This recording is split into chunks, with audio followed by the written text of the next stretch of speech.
There's nothing wrong with being attracted to bold, expressive women. The mistake happens when attraction replaces discernment. Many men assume tattoos are purely aesthetic, personal taste, style, confidence.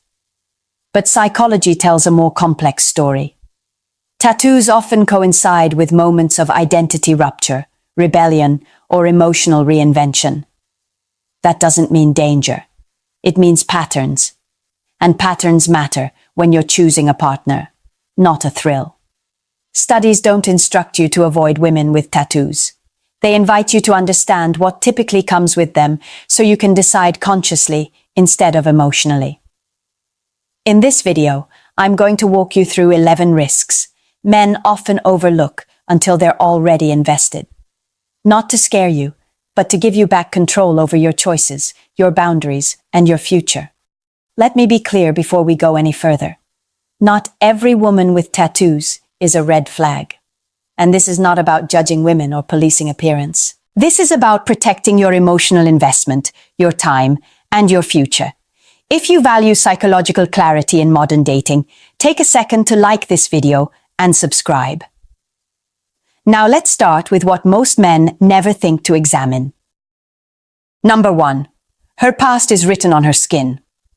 One of the biggest mistakes men make is assuming that the past is gone simply because it's not being talked about. Tattoos challenge that assumption. Not because ink is bad, but because ink is rarely random. It marks moments, decisions, emotional turning points. In psychological terms, tattoos often function as timestamps, evidence of who someone was during a specific chapter of their life. Now here's the distinction most men miss. A past isn't a problem. An unresolved past is. There's a massive difference between a woman who has integrated her experiences and one who is still emotionally living inside them. A healed past becomes wisdom. An unhealed past quietly shapes reactions, expectations, and attachment patterns.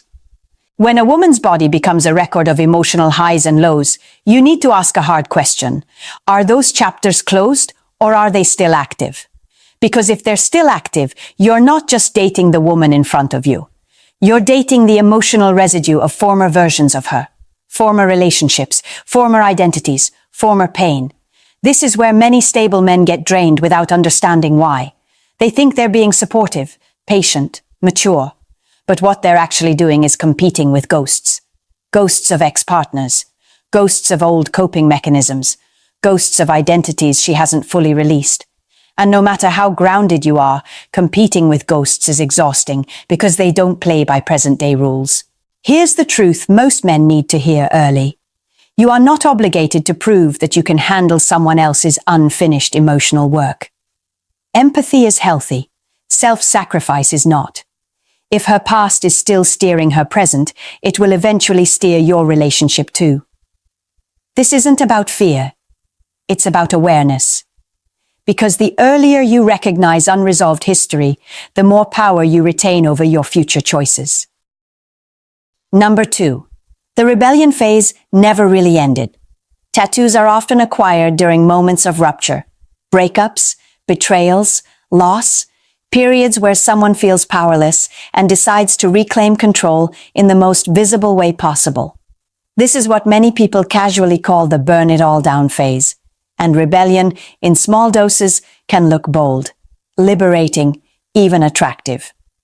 But rebellion is not strength.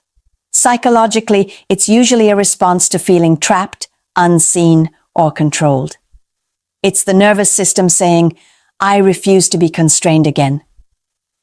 The problem begins when rebellion doesn't stay a phase and instead hardens into an identity. When rebellion becomes permanent, stability starts to feel like suffocation. Planning feels restrictive. Cooperation feels like compromise of the self. And partnership starts to feel suspiciously close to captivity. That's where value conflicts quietly form. Because most men watching this are builders. You think in terms of trajectory, direction, long-term payoff. Rebellion, by nature, resists structure. It prioritizes impulse over continuity. This mismatch doesn't usually explode right away. At first, it shows up as friction. You want consistency. She wants freedom. You want to move forward together. She wants to prove she doesn't need to move with anyone. And over time, what you experience as resistance, she experiences as self-protection. Here's the uncomfortable truth. A woman who is still psychologically rebelling isn't rebelling against you. She's rebelling against a past version of her life she never fully processed. But if you stay long enough, you become the nearest structure to push against. And that's when attraction quietly turns into opposition. Number 3. Constant attention comes with a constant cost. Tattoos don't exist in a vacuum. They draw eyes. They invite comments. They open doors to conversations that would never happen otherwise. And for some women, that visibility feels energizing. It reinforces identity. It confirms presence. Being seen becomes part of how they regulate their sense of self. Here's where many men underestimate the cost. If you value discretion, calm, and a low-noise life, dating someone who constantly attracts attention changes the emotional environment you live in. You're no longer just a partner. You're sharing space with an audience. And even when nothing inappropriate happens, the background noise never fully turns off. Psychologically, this creates two paths. In one, attention is simply neutral feedback. It doesn't define her worth. It doesn't steer her behavior. In the other, attention becomes fuel. Something she unconsciously seeks when she feels bored, uncertain, or emotionally flat. That's where validation addiction quietly forms. This isn't about jealousy, it's about energy direction. A woman who is internally grounded doesn't need constant external reinforcement. A woman who isn't will feel unsettled when the spotlight fades. And when attention becomes emotional oxygen, intimacy with one person often feels insufficient. For men who lead structured lives, this dynamic can feel draining without being dramatic. You start sensing that her nervous system comes alive more in public than in private. That being chosen isn't as rewarding as being noticed. So here's the strategic question you should ask yourself early. Does she value connection, or does she value visibility? Because one builds intimacy. The other builds momentum outward. And those two paths rarely converge for long. Number 4. When pain feels like home. This is where things move from surface-level behavior into deep psychology. Some people don't just survive pain, they bond with it. When emotional chaos has been a constant companion, the nervous system adapts. Pain becomes familiar. Intensity becomes normal. And calm, ironically, starts to feel wrong. This is what trauma familiarity looks like. Not dramatic breakdowns, not obvious dysfunction, but a subtle discomfort with stability. When life is quiet, something feels missing. When a relationship is healthy, it feels flat.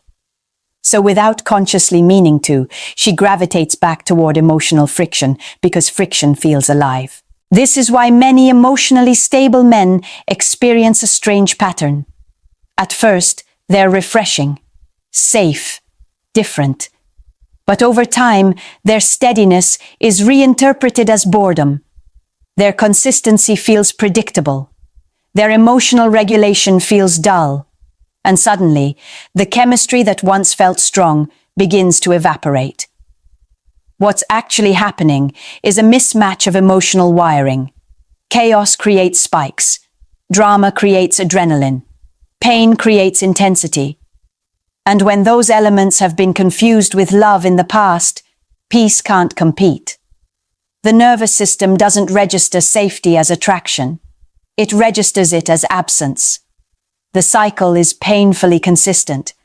Chaos creates chemistry. Chemistry creates attachment.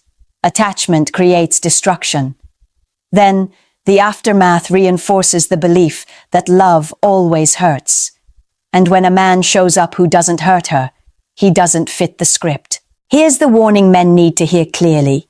You cannot outlove someone's trauma pattern. You cannot stabilize someone who is subconsciously attached to emotional turbulence. And if you try, you may become the most confusing chapter of all. The man who did everything right and still got pushed away. Not because you were weak, but because you were too healthy for her nervous system to recognize. Number 5. Identity in flux. Commitment in question. For some women, tattoos aren't just expression. They're reinvention. A way to declare, this is who I am now. The problem isn't growth. Growth is healthy. The problem is when identity never stabilizes long enough to build anything durable on top of it. When self-concept is constantly shifting, commitment becomes fragile.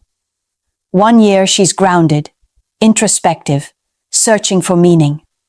The next, she's chasing intensity, novelty, a completely different version of herself.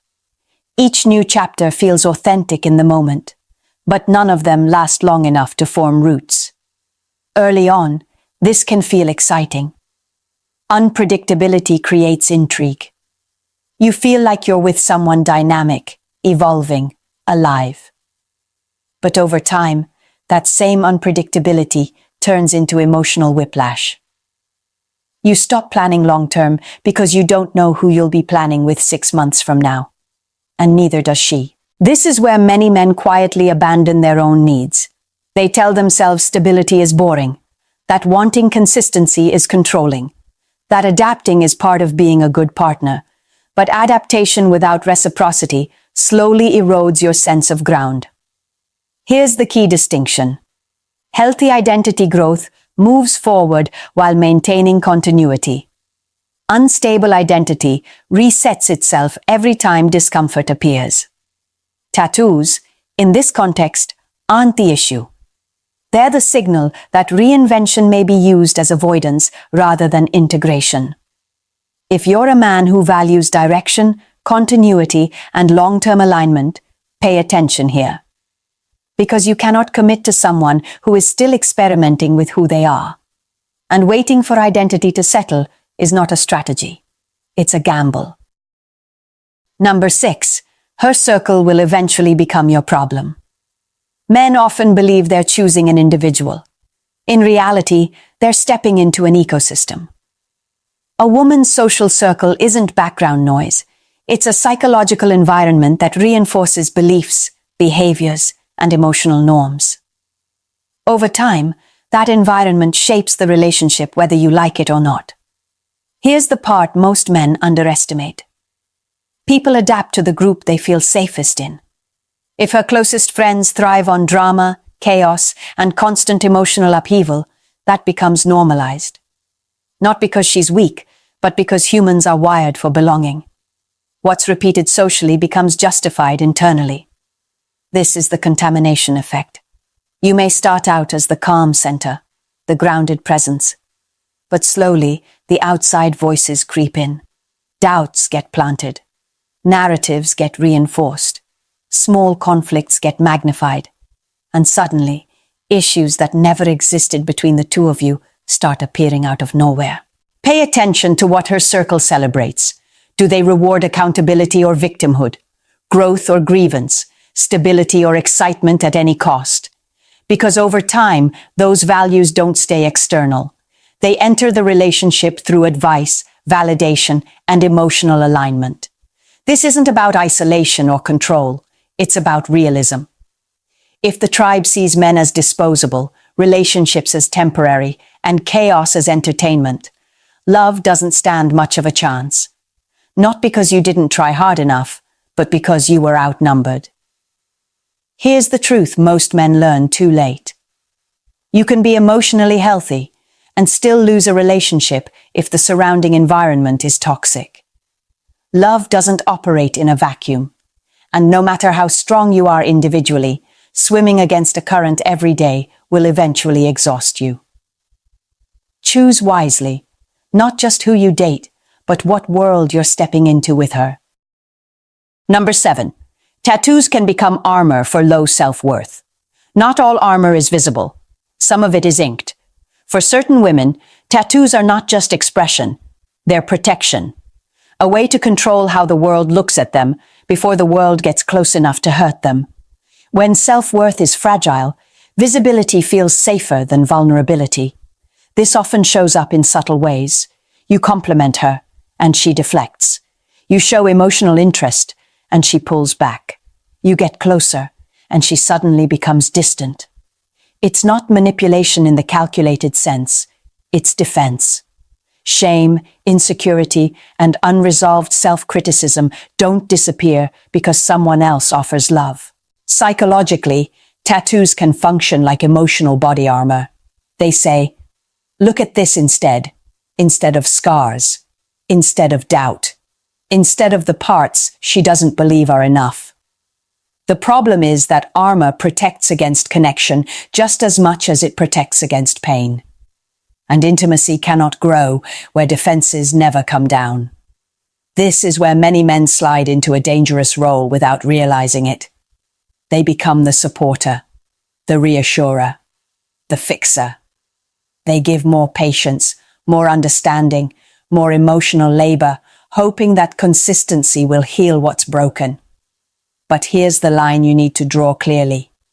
Support is healthy. Trying to save someone from their own self-concept is not. If she fundamentally doesn't believe she is worthy of love, no amount of love will convince her otherwise. At best, she will borrow your validation temporarily. At worst, she will resent needing it.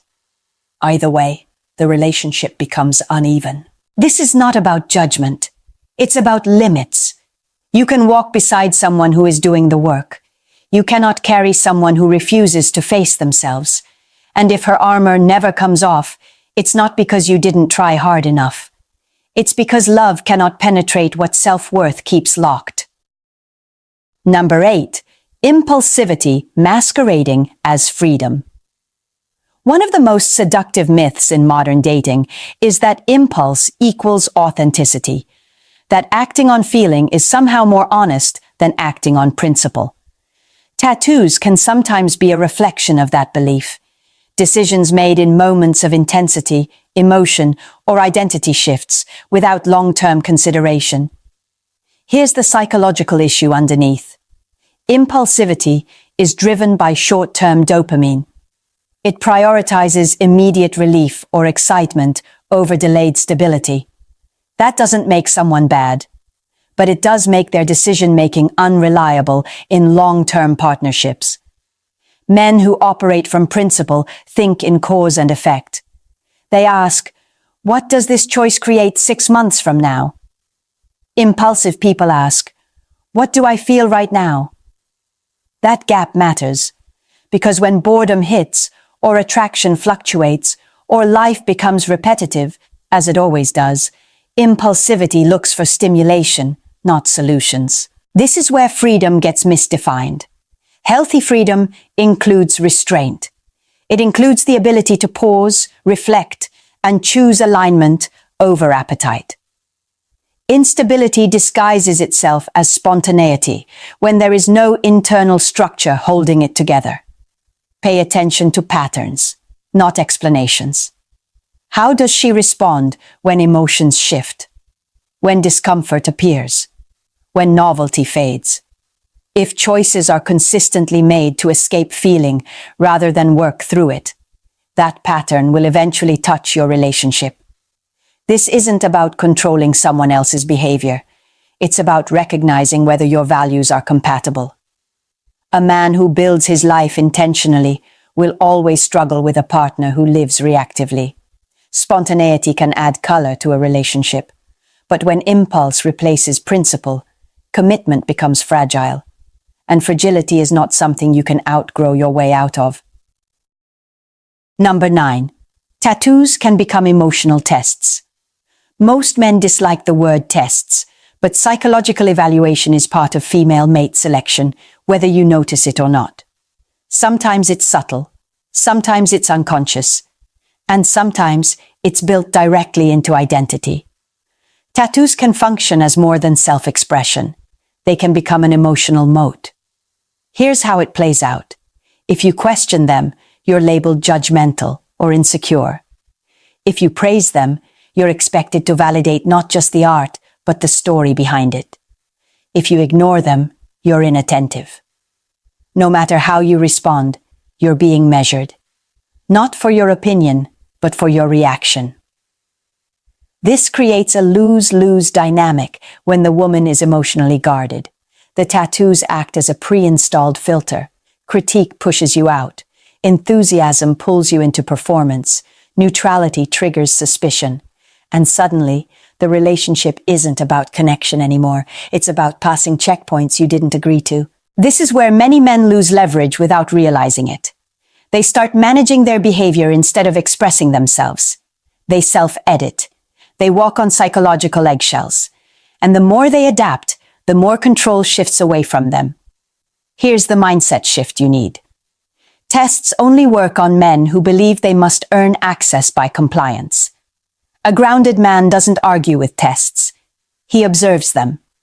Because the presence of constant testing tells you something important. Trust hasn't been established, and safety hasn't been internalized. This doesn't mean you confront or challenge aggressively. It means you stop playing. You evaluate compatibility instead of auditioning for approval. Tattoos, in this context, are not the problem. They're the mechanism. And when identity becomes a barrier instead of a bridge, intimacy never gets past the gate. Remember this clearly.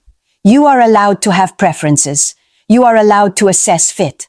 And any dynamic that punishes you for discernment is already revealing more than it intends. Number 10. Hyper-independence isn't strength. Independence is attractive, up to a point. But there's a version of independence that isn't confidence at all. It's armor.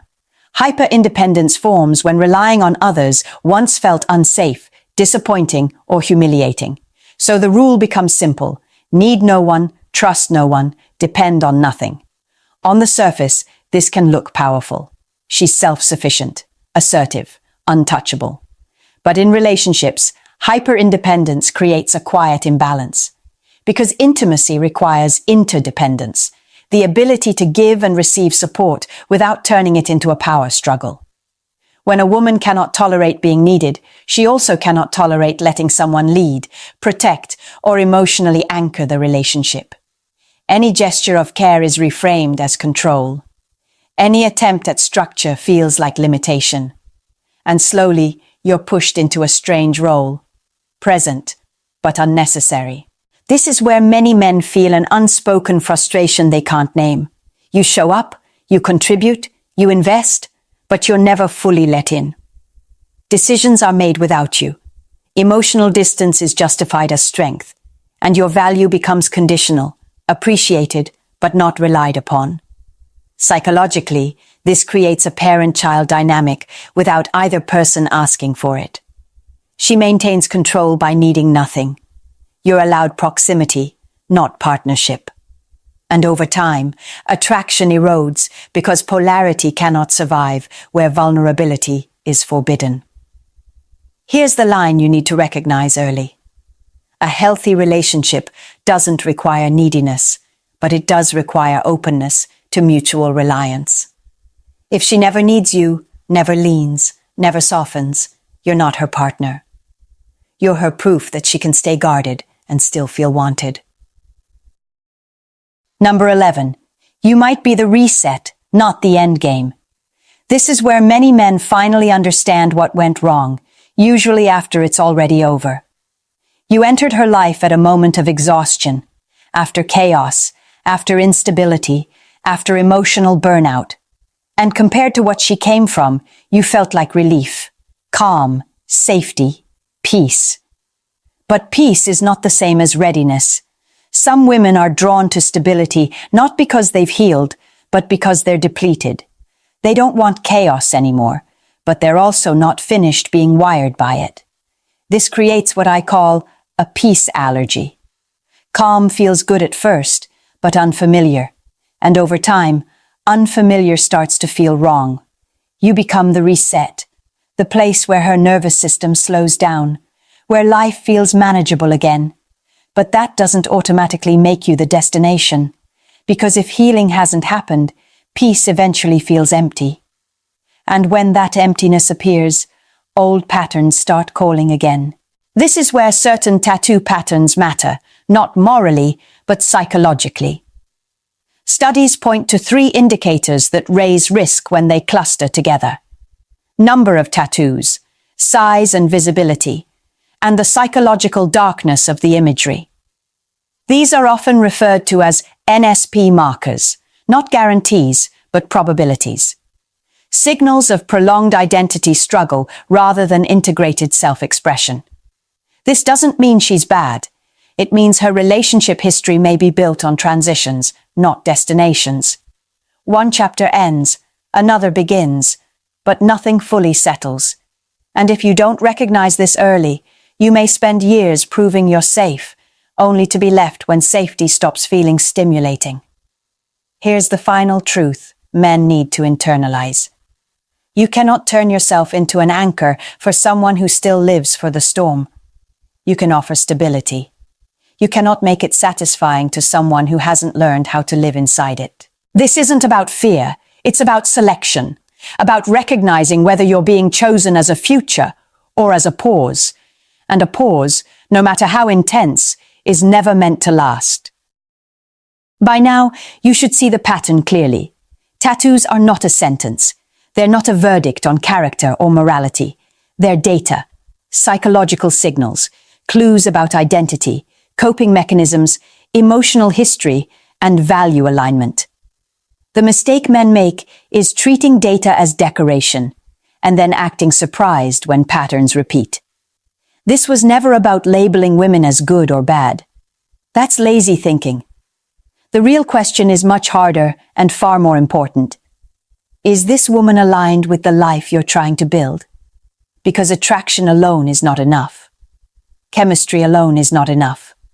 And intensity is not a substitute for stability. Many men confuse adrenaline with intimacy, chaos with connection, familiar discomfort with destiny. And when that happens, they stay too long, invest too deeply, and explain away signals they would never ignore in any other area of life. You wouldn't build a future on unstable ground just because the view was exciting. Relationships are no different. Here's the standard you need to keep. You are allowed to want peace.